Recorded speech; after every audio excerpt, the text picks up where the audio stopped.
लोग जात और बरादरियां देख के वोट डालते हैं। जो पक्का ईमान वाला होगा वो कभी जात और बरादरी और मजहब की बुनियाद पर दूसरे का इंतखाब नहीं करता है। लोग चाहते हैं कि अच्छे हुक्मरान आ जाएं।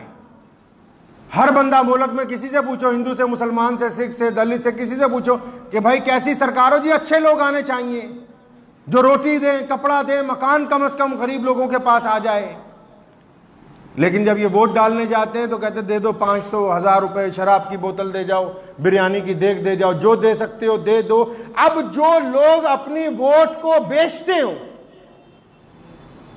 वो क्या समझते हैं कि 500 रुपए की वोट बेचने के बाद क्या उनको सैयदना उमर फारूक रजी अल्लाह ताला अन्हु जैसा बेहतरीन हुक्मरान मुयस्सर हो सकता है? क्या वो भूल गए कि वोट को बेचना हराम है? अल्लाह और उसके रसूल का हुक्म है कि अगर हराम लुकमा हलक से नीचे उतर जाए तो बंदे की नमाज नहीं हो सकती। जो लोग उम्मीदवारों से पैसा मांगते हैं कि लाओ हमें पैसे दो, हम तुम्हें वोट डालेंगे, उन बदबख्तों को ये नहीं याद, छोटी छोटी बात जाके मौलवियों को पूछते हैं कि जनाब फलां चीज़ हलाल है कि हराम है? ये पैकेट के ऊपर लिखा हुआ है कि इसमें सूअर की चर्बी तो नहीं, हलाल है या हराम है? दूसरों का हक खा रहे हो, दूसरों की खुशियां खा रहे हो, बदमाश लोगों से रकम लेके उनको हुकूमत में हिस्सेदार बना रहे हो, तब नहीं पूछते हलाल है कि हराम है?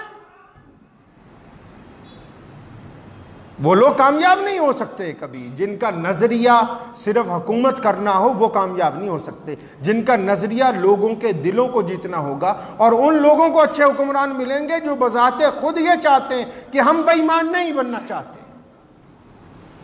जो लोग खुद अपनी वोट को बेचना चाहते हैं शराब की बोतल के लिए, बिरयानी की देगों के लिए, कोरमे की दावतों के लिए, तो इनके मुकद्दर में 5 साल के लिए वो जूतियां ही लिखी हैं जो वो पहन के आ रहा, बाद में इनके मारेगा। जो ये समझते हो कि फलां अच्छा आदमी है लेकिन ये मेरे मजहब का नहीं, फलां अच्छा आदमी उम्मीदवार खड़ा है लेकिन ये मेरी बरादरी का नहीं है, मैं इसको वोट नहीं डालूंगा, इनसे बड़ा बेईमान कोई दूसरा रुए जमीन पर हो ही नहीं सकता है। हुकूमत के दफ्तरों में काम करवाने जाते हो तब चाहते हो कि हमारे साथ तफरकेबाजी ना हो, और जब वोट डालने जाएं तो ये सोचे कि हम तफरकेबाजी के साथ वोट डालेंगे। काम जब करवाना चाहते हैं तब चाहते हैं कि हमें एक नजर से देखा जाए, और जब हुकूमत चुननी है, अच्छे लोगों को चुन के आगे लाना है, तब कहते हैं नहीं जी हम तो पहले अपनी जात देखेंगे, अपनी बरादरी देखेंगे। तो फिर इस बात का रोना क्यों है कि अच्छे हुक्मरान मुयस्सर नहीं है? जैसा आप गुड़ डाल रहे हैं वैसा ही मीठा मुयस्सर हो रहा है। जमहूरियत इस्लाम ने सिखाई है। मुसलमानों के दूसरे खलीफा सैयदना उमर फारूक रज़ियल्लाहु ताला अन्हु जब तख्त पर बैठे, रोज़ाना गश्त करने जाते थे, मदीने की एक गली में से घुसे तो एक दरवाज़ा खुला हुआ है मकान का, अंदर एक बुढ़िया बड़ी परेशान बैठी है। अपने खादिम को कहा पूछो क्या बात है? खादिम ने सलाम किया, बुढ़िया कहती भाग जाओ, पहले ही बहुत परेशान हूँ।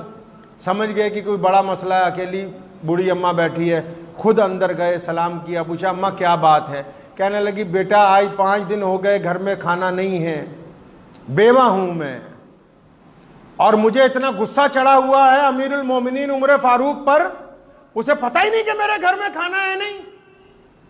उमर फारूक मुसलमानों का बादशाह, 72 लाख मुरब्बा मील का बादशाह है वो।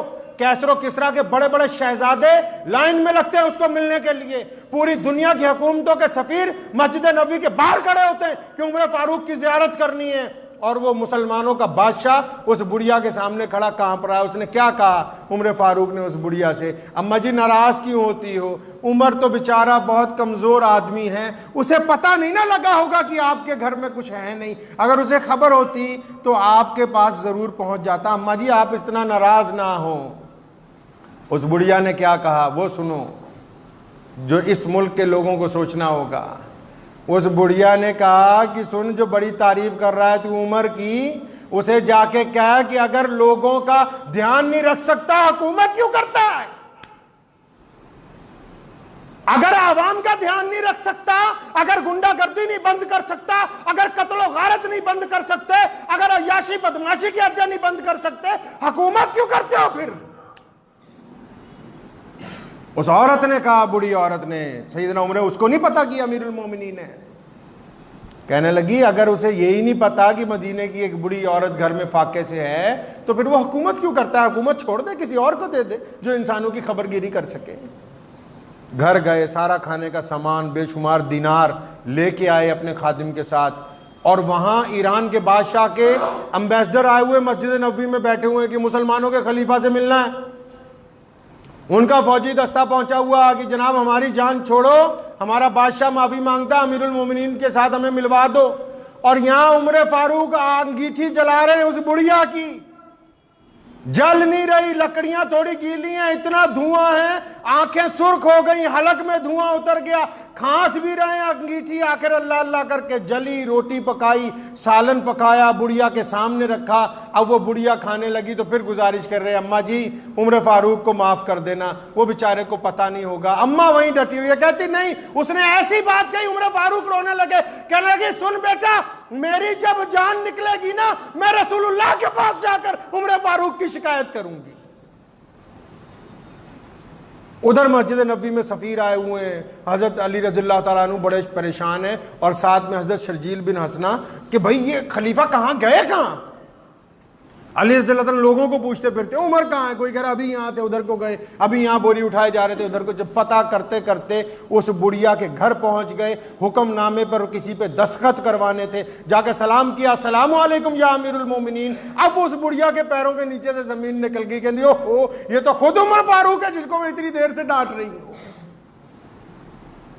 घबराने लगी। उमर फारूक ने कहा अम्मा मुकरना नहीं, पहले तू मुझे अल्लाह वास्ते माफ कर। उसने कहा मैं अल्लाह वास्ते माफ करती हूँ। फिर उससे लिखवाया रुक्के पर कि मैंने उमर फारूक को अल्लाह वास्ते माफ कर दिया, और फिर उस पर हजरत अली रज़ियल्लाहु ताला अन्हु के दस्तखत करवाए कि आप गवाह हो जाएं, और फरमाया जब मैं मर जाऊं ये रुक्का मेरी कब्र में रखना। अल्लाह करीम जब पूछेंगे कि उमर क्या करके आया दुनिया में, तो मैं कहूंगा अल्लाह जी आपकी मखलूक की जब एक बुढ़िया भी नाराज हो गई थी तो मैं उससे भी माफी मांग के माफीनामा लिखवा के आया।